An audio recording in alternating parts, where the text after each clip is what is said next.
এই কি খবর গরিবেরা, তোমরা কিরকম আছো টাছো? তোমরা কি ভালো আছো?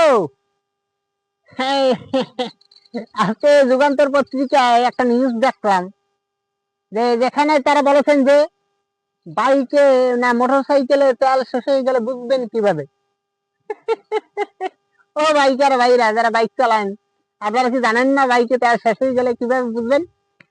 যদি না জানেন তাহলে যুগান্তর পত্রিকার নিউজটা পড়েন আজকে। ওকে, এই বাইকে আমি বইলে দেই তো, দেখা লাগবে না। বাইকে টায়ার শেষ হয়ে গেলে বুঝবেন হয়েছে, মানে হঠাৎ করে গাড়ি বন্ধ হয়ে যাবে, ধাক্কা মারবে এরকম।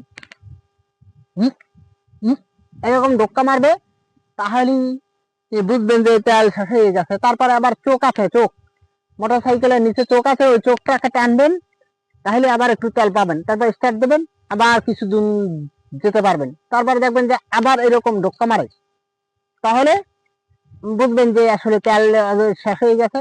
তাই পাশাপাশি দোকান থেকে বা আপনার ওই যেখানে তেল বিক্রি করে ওখান থেকে তেল ভরবেন। ঠিক আছে, কি আর বলবো বুঝছেন, মানুষের নিউজ করার কিছু আর পায় না বুঝছেন। ইন্ডিয়ান চ্যানেলের মতো এইরকম দেউলিয়ে হয়ে যাবে বাংলাদেশের চ্যানেল, সেটা আসলে আমার বুঝে আসে না।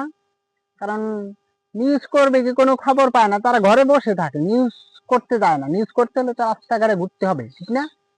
সেটা পায় না এখন চ্যানেল গুলো এই ধরনের।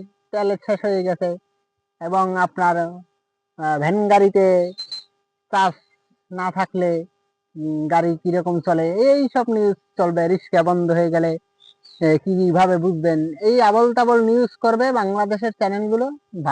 ভারতের মিডিয়ার মতো এখন দেউলিয়ার অবস্থা, বুঝছেন।